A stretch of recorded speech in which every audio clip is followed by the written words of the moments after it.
तो मैं आपको बता दे रहा हूँ, बीटेक सीएससी में अगर आपने एडमिशन लिया तो आपको क्या पढ़ के घर से आना है। बहुत लड़के ऐसा सोचते हैं कि हम अच्छे कॉलेज में एडमिशन ले लेते हैं तो हमारा प्लेसमेंट 100% लग ही जाएगा। और मैं ये नहीं बोल रहा हूँ क्लब खराब है, नंबर लाने के एक दो और आपको निंजा ट्रिक बता देता हूँ आपको क्या करना है। और जब रिजल्ट आया ना तो कसम से उसका रिजल्ट आ रहा है 1.98 से जीपीए। कॉलेज जाने के बाद क्या होता है ना, थोड़ा खर्चे बढ़ जाते हैं। एल्पिनेस्ट का डिस्काउंट कूपन कोड भी ले सकते हो।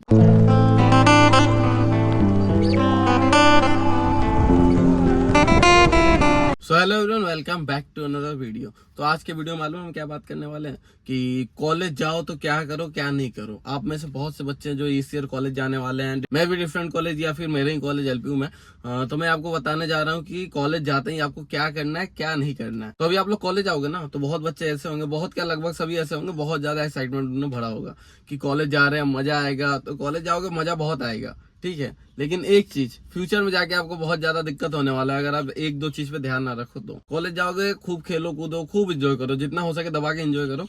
बस देखो करना आपको क्या है, करना एक ही चीज है कि जो आपका एकेडमिक है ना उस पर आप थोड़ा ध्यान दे देना, थोड़ा आप अपने सीजीपीए पे ध्यान दे देना, सीजीपीए कम मत होने देना। खूब दिन भर खेलो कूदो जो मन आए करो, लेकिन रात को बस 1 से 2 घंटे अगर आप अपने एकेडमिक मतलब सिलेबस पे ध्यान दे दोगे, मुश्किल से 1 से 2 ही घंटा लगेगा, उसमें आपका जितना भी कोर्स है ना सारा कंप्लीट हो जाएगा। अगर आप क्लास में ध्यान दे देते हो तो क्लास में जितना पढ़ाया जाता है ना वो इनफ है। अगर आप नहीं पढ़ लेते हो तो आपका पूरा सिलेबस कंप्लीट हो जाएगा। मुश्किल आपको कब होगा मालूम है, आप कॉलेज जाते हो तो बहुत से ऐसे लड़के मिलते हैं कि अरे अभी फर्स्ट ईयर एंजॉय करो, पूरा चिल मारो, जितना हो सके एंजॉय करो। रिसेंटली मेरे साथ क्या होता है मैं बताता हूँ, नाम नहीं बताऊंगा, अच्छा नहीं लगेगा। मेरा एक जूनियर है, वो मेरी जान पहचान का था, तो उसको मैं बोल दिया कि अरे फर्स्ट ईयर एंजॉय करो, जो करना है करो। मैं अपना बात बताऊं तो फर्स्ट सेमेस्टर में मैं थोड़ा बहुत पढ़ा था जिससे मेरा 7-8 स्टेज पे आ गया था, तो आपको सुनने में आई थिंक मजा आएगा। तो मेरे से पूछा तो मैं बोला कोई टेंशन लेने वाली बात नहीं है, पूरा एकदम फर्स्ट सेमेस्टर जितना हो सके चिल करो, मजा करो, एंजॉय करो, ठीक है, मैं उसको बोल दिया। और जब रिजल्ट आया ना तो कसम से उसका रिजल्ट आ रहा 1.98 से जीपीए। मतलब मेरे को हंसी भी आ रहा है, मेरे को बुरा भी लग रहा है कि इतना कम सीजीपी कोई कैसे ला सकता है। तो मेरे बात को थोड़ा सीरियस ले लिया था। आपका अगर पहले दूसरे सेमेस्टर में सीजीपी कम आ जाता है ना, फ्यूचर में आपको बहुत दिक्कत होगा कि बहुत सी ऐसी कंपनियां होती है जो 8 सीजीपी, 8.5 सीजीपी, 7.5 सीजीपी, मतलब 7.5 सीजीपी आपको प्लस फ्यूचर में रखना ही होगा ओवरऑल आपके 4th ईयर के। पूरे चारों साल मिला के ओवरऑल आपको 7.5 सीजीपीए से ऊपर रखना ही होगा, क्योंकि बहुत कम ही कंपनियां आती है जो 7.5 सीजीपीए के भी नीचे लेती है। नहीं तो मिनिमम 7.5 सीजीपीए आपका रहना ही चाहिए। 7.5 नहीं, मैं तो बोलूंगा 8.5 रखो, क्योंकि जितने अच्छी कंपनियां होती है ना उनका रिक्वायरमेंट होता है कि 8.5 सीजीपीए होना ही चाहिए, तभी वो आपको इंटरव्यू राउंड में जाने देती है। अगर पहले ही सेमेस्टर में आपका नंबर कम आ जाएगा ना तो फ्यूचर में जाते जाते, अगर मान लो आप आगे चल के 8.5 सीजीपीए भी लाते हो ना, लेकिन इधर आपके 5-6 सीजीपीए हैं, तो ओवरऑल आपको 6-6.5 सीजीपीए कर देगा। तो अगर आप पहले ही अगर सीजीपीए अच्छा कर लेते हो तो आगे जाके और अच्छा सीजीपीए आता है तो आपके 8-8.5 सीजीपीए प्लस ही रहेंगे। तो अगर आप पहले से थोड़ा सा मेहनत कर दोगे ना, रोज के 1 से 2 घंटे, तो आपके मार्क्स बहुत अच्छे आने वाले हैं। बहुत सारे ऐसे सीनियर मिलेंगे जो बोलेंगे अरे कुछ मत करो, एंजॉय करो, अच्छे नंबर आ जाएंगे, पास हो जाओगे। मेरा एक दोस्त है, दोस्त नहीं मेरा भाई है, मेरे को पता है, वो वीडियो देख भी लेगा तो कुछ बोलेगा नहीं, मेरे साथ ही आप देखते होगे, कटियार, दिव्यम कटियार। तो वो क्या किया था मालूम है, पहला सेमेस्टर आके पूरा वो 12th तक पढ़ने में बहुत अच्छा था। वो जैसे कॉलेज आया ना तो थोड़ा ज्यादा एक्साइटमेंट भावनाओं में बह गया। तो उसका जब मार्क्स आ रहा है तो उसका मार्क्स आई थिंक 2 सीजीपीए करीब ही आया था। तो कसम से ऐसा नहीं वो पढ़ने में खराब है, वो पढ़ाई छोड़ दिया था, इंजॉय कर रहा था, दबा के इंजॉय कर रहा था। तो जब हमारा री एग्जाम हुआ ना तो पढ़ाई स्टार्ट कर दिया और री एग्जाम एक बार में ही वो अच्छे नंबर से सारे सब्जेक्ट में पास हो गया। तो ऐसा नहीं वो पढ़ने में खराब है, वो पढ़ ही नहीं रहा था। तो देखो अब उसका सीजीपीए ठीक हो गया, लेकिन जब नया नया आया था तो दबा के वो भी इंजॉय कर रहा था, तो उसके भी नंबर कम आए थे। नंबर लाने के एक दो और आपको निंजा ट्रिक बता देता हूँ आपको क्या करना है। तो नंबर लाने के लिए सबसे ज्यादा आपको फोकस देना है अटेंडेंस और सीए में जो क्लास टेस्ट होता है। अटेंडेंस में तो आप दबा के ही रखना, तो 75% तो रूल ही होता है, आपको रखना ही पड़ेगा। अगर इससे नीचे रहेगा तो आप डिटेन हो जाओगे, आप एग्जाम में बैठ ही नहीं पाओगे। तो 75 रखना ही है। फुल मार्क्स मिलता है 90 पे। तो अगर आप पहले वीक चले जाते हो, हमारे कॉलेज का रूल ये है कि आप पहले वीक अगर क्लास चले जाते हो तो आपको 10% बोनस भी मिलेगा अटेंडेंस। तो मान लो अगर आपका 80 रहेगा तो आपका अटेंडेंस 90 हो जाएगा। तो इससे क्या होगा, आपको फुल में फुल मार्क्स मिलेंगे अटेंडेंस के, समझो 5% मिलेंगे टोटल 100 में से, अगर आप अटेंडेंस 90 के ऊपर रखते हो तो ज्यादा कुछ नहीं, 80 रखना है। और दूसरी बात बता दे रहा हूँ, क्लास टेस्ट में जो क्लास टेस्ट होता है ना उसमें एक ही यूनिट आता है, 1 से 2 यूनिट मैक्स आता है। तो एक यूनिट पढ़ने के लिए ज्यादा 3 से 4 घंटा इनफ है। अगर आप एक यूनिट पढ़ के जाते हो तो आपके सीए में अच्छे मार्क्स आ जाते हैं। टोटल 3 सीए होता है, 3 में से 2 इंक्लूड होता है। तो आपको 2 सीए में कैसे भी पढ़ लिख के 2-3 घंटे पढ़ोगे तो भाई आपके सीए में अच्छे मार्क्स आ जाएंगे। तो सीए का आपका 25%, अटेंडेंस का 5%, तो 30% आपके कहीं नहीं गए। और आप जो क्लास टेस्ट में पढ़ोगे ना, मिड टर्म में भी आपके हुआ वही क्वेश्चन आ जाएंगे।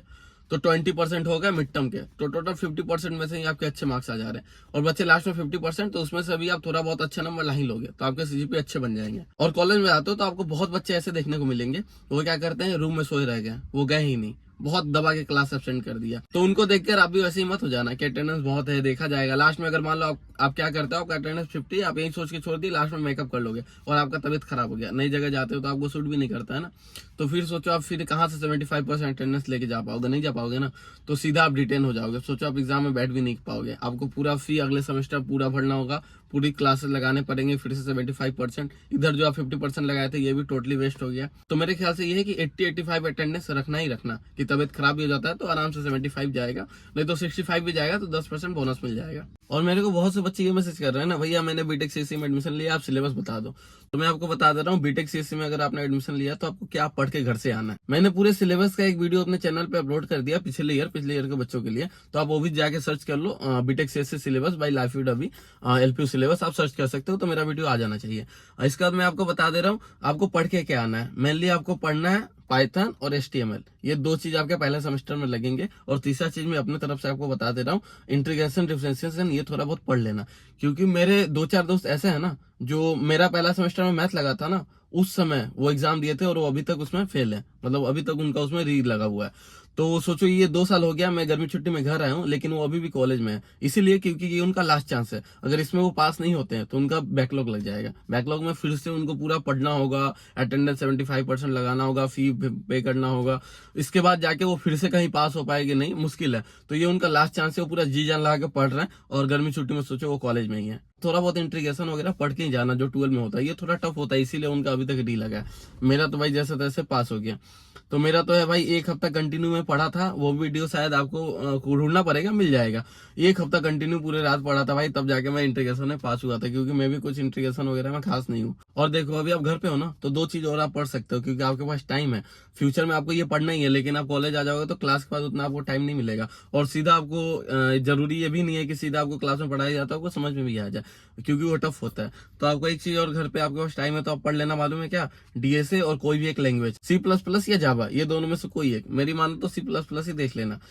ये 2 चीज आपको अभी नहीं, फ्यूचर में प्लेसमेंट जब होगा ना, तो ये 2 चीज ही आपको लगेगा प्लेसमेंट में, ये सबसे ज्यादा। अगर आपको एक अच्छा खासा पैसा वाला प्लेसमेंट चाहिए तो ये 2 चीज आपको आना चाहिए।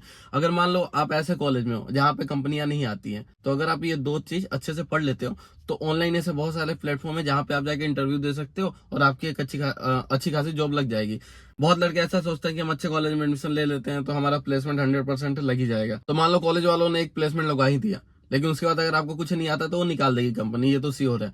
तो आपको देखो डीएसए और C++ आना ही चाहिए, ये 2 चीज मेरी मानो आप सीख लेना, तो आपका अच्छा खासा प्लेसमेंट होने से कोई नहीं रोक सकता। और कॉलेज जाके 1-2 चीज और करना, मालूम है क्या, अच्छे दोस्त बनाना। इससे क्या होगा ना, और इससे फायदा क्या होगा मालूम है, मान लो जैसे आप कुछ कोड कर रहे हो, तो उससे क्या होगा, अगर आप कुछ कोड कर रहे हो ना, तो ये कोड मान लो वो पहले कर लेता है, तो इससे आप दोनों में कंपटीशन हो जाएगा। आप सोचोगे कि जो नेक्स्ट कोड आने वाला है वो मैं उससे पहले कर लूं। और ऐसे मान लो आप नहीं पढ़ाई कर रहे हो, लेकिन कंपटीशन में क्या होगा, आप उसको बीट करने के लिए आप पढ़ना शुरू कर दोगे, और आपको लगेगा नहीं आप पढ़ रहे हो, आप बस ये सोचोगे मेरे को उसको पीछे करना कैसे भी।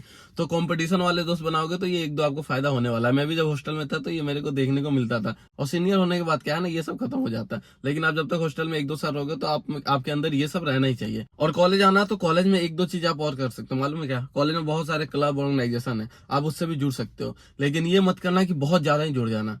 ऐसे क्या होता है, क्लब ऑर्गेनाइजेशन तो बहुत है ना कॉलेज में हमारे, तो आप ये नहीं कि बहुत सारे में जुड़ गए उसके बाद आपको टाइम ही नहीं मिल रहा है आपके लिए, उसके बाद आपको परेशानियों का सामना करना पड़ेगा कि आप पढ़ ही नहीं पाओगे, आप पढ़ाई पे टाइम ही नहीं दे पाओगे। दिन भर आप ऑर्गेनाइजेशन में लगे रहोगे कि ये आ रहा है, ये फंक्शन आ रहा है, उसमें ये करवाना है, वो करवाना है, तो आपको टाइम नहीं मिलेगा। आप 1 से 2 ही क्लब में जुड़ना है, एक में ही जुड़ना वही बहुत है। मैं तो आज तक ही नहीं जुड़ा, आप बताओ, 2 साल हो गया मेरे। तो आप ऑर्गेनाइजेशन में जुड़ जाओगे तो आपको अपने लिए खुद के लिए टाइम नहीं मिलेगा, पढ़ाई के लिए भी नहीं मिलेगा। मेरे ऐसे बहुत से दोस्त है जो दिन भर लगे रहते हैं, ऑर्गेनाइजेशन क्लब दिन भर करते रहते हैं। तो इससे क्या टाइम लॉस आपका ही हो रहा है। 4 साल के बाद जब पढ़ाई हो जाएगा, कॉलेज से निकल जाओगे, फिर आप सोचोगे कि पढ़ाई के समय पढ़ाई की नहीं, अब तो पढ़ाई लग रहा है। अब ऑर्गेनाइजेशन में जुड़ के क्या ही फायदा। और मैं ये नहीं बोल रहा हूँ क्लब खराब है, आप क्लब में जाते हो तो घर का याद थोड़ा कम आने लगता है। मान लो कोई फंक्शन हो रहा है, आप उसमें अगर पार्टिसिपेट करते हो तो आपका मेमोरी बन जाता है, फोटोज वीडियो भी बन जाते हैं। तो क्लब में जुड़ना चाहिए, लेकिन ये नहीं कि हद से ज्यादा आप सारे में जुड़ जाते हो, दिन भर अब आपको पास टाइम ही नहीं मिल रहा है, ये क्लब वो क्लब वो क्लब करते रह जाओ। तो एक में जुड़ जाओ, मेरी मानो तो वही सही है। इसके बाद मैं बता दूं, कॉलेज जाओ ना तो आप कॉलेज जाने के बाद बहुत सारे अपॉर्चुनिटीज हो जाते हैं। जैसे आपको मान लो थोड़ा बहुत कोडिंग आता है, मेरे एक दो दोस्तों को आता था फर्स्ट ईयर में ही, फर्स्ट नहीं तो सेकंड में तो आ ही जाएगा। तो आप फ्रीलांसिंग वगैरह भी कर सकते हो। इससे क्या होगा कि कॉलेज में जाने के बाद मान लो आपको घर से 10,000 रुपये मिल रहा है, 8-10 हज़ार रुपये मिल रहा है, लेकिन उसमें क्या होगा, उसमें आप नॉर्मल जी लोगे। लेकिन कॉलेज जाने के बाद क्या होता है ना, थोड़ा खर्चे बढ़ जाते हैं। मान लो अब तो सब छोटे हैं नहीं, स्कूल में है नहीं, वहां जाने के बाद कोई शौक आपको लग जाएगा, ये करना है वो करना है, तो थोड़े पैसे होने चाहिए। मान लो दोस्तों के बीच में आपको थोड़ा अमीर बनना है, तो उसके बाद क्या आप कोई काम कर सकते हो। कोई काम मतलब ऐसा नहीं कि वहां मजदूरी जाए करना है, आपको करना क्या मालूम है, फ्रीलांसिंग वगैरह आप कर सकते हो। इससे आपको फायदा क्या होगा कि थोड़े बहुत आपके पॉकेट खर्च निकल जाएंगे। थोड़े बहुत नहीं, अगर मान लो आपको अच्छे खासे कोडिंग आते हैं ना, तो आप अच्छे खासे पैसे कमा लोगे। महीने के 20-25 हज़ार कहीं नहीं गए, मिनिमम में बता रहा हूँ। ऐसे कमाने के तो मेरे बहुत दोस्त हैं जो 50,000 भी कमा रहे हैं फ्रीलांसिंग कर करके। तो अगर आप जाके वहाँ, ऐसा नहीं है कि कोडिंग से भी, वहाँ बहुत सारे अपॉर्चुनिटी आपको कॉलेज जाके देखने को मिलेगा। अगर मान लो कोई और फील्ड में आप तेज हो, तो वहां पे जाके आप थोड़े बहुत पैसे कमा सकते हैं, जिससे क्या होगा, आपका पॉकेट खर्च तो आराम से निकल जाएगा। तो कॉलेज जाके ये भी ट्राई करना, थोड़े बहुत पैसे इधर उधर कहीं से आ जाए। आप अपना टाइम जो है ना ऐसे जगह मत देना जहां आपका टोटल टाइम वेस्ट हो जा रहा है। ठीक है, कहीं देना तो प्रॉफिट ही देख कर देना। तो बस ये रहा छोटा सा ये वीडियो। कॉलेज जाओ भी दबा के एंजॉय करो, जितना हो सके अय्यासी करो, लेकिन थोड़ा बहुत पढ़ाई पे ध्यान दे देना।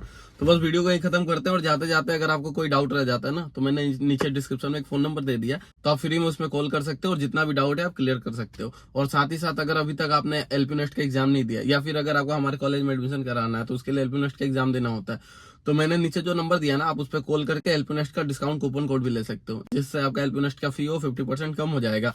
और अगर आप ये फॉर्म अभी नहीं भरते हो, तो आप जितना लेट भरोगे तो आपका क्या होगा, स्कॉलरशिप वो कम होते जाएगा। तो मेरी मानो आप क्या करो, एलपीनेस्ट का एग्जाम दे दो, आपका स्कॉलरशिप जो है वो सिक्योर कर लो, उसके बाद आपका जब मन करे तब आप एडमिशन कराओ। जरूरी नहीं है आपको ज्यादा कुछ नहीं, बस एलपीनेस्ट का एग्जाम दे देना है। उससे क्या होगा, स्कॉलरशिप जो है ना, जो दिन पर दिन कम होते जा रहा है, वो क्या होगा आपके लिए वहां पे फिक्स हो जाएगा। आप कभी भी एडमिशन लो, आपका स्कॉलरशिप उतने स्कॉलरशिप में ही आपका एडमिशन होगा। अभी मान लो जो लेटेस्ट है वो 28% स्कॉलरशिप चल रहा है। अगर आप अभी एग्जाम दे देते हो और आपका एडमिशन मान लो आप 2 महीने बाद लेते हो, 3 महीने बाद लेते हो, तो आपका स्कॉलरशिप जो है ना वो 28% ही लगेगा। बहुत बच्चे ऐसे क्या कर रहे हैं, भैया मेरे को 2 महीने बाद लेना है ना, मैं अभी इसका तैयारी कर रहा हूँ उसका तैयारी कर रहा हूँ। तो अगर मान लो, अगर आपको थोड़ा सा भी डाउट है कि अगर आपको मान लो बाई चांस फ्यूचर में लेना पड़े, तो एलपी नेस्ट का एग्जाम दे दो। इससे क्या होगा, स्कॉलरशिप मान लो आप 2 महीने बाद, उस समय अगर स्कॉलरशिप 20% चल रहा होगा, लेकिन आपने अभी एग्जाम दे दिया 28% पे, तो आपका जो मैक्सिमम स्कॉलरशिप है वो 28% ही लगेगा। तो एलपी नेस्ट का एग्जाम आप अभी दे सकते हो। तो नीचे जाओ जल्दी से चेक करो, मैंने डिस्क्रिप्शन में फोन नंबर दे दिया, उस पर कॉल करके आप एलपी नेस्ट का डिस्काउंट कूपन कोड ले सकते हो। तो बस वीडियो कहीं खत्म करते हैं। जिसने भी चैनल को सब्सक्राइब किया उसका दिल से धन्यवाद, जिसने नहीं किया कोई बात नहीं, आराम से करना। तो मिलते हैं नेक्स्ट वीडियो में, तब तक के लिए बाय।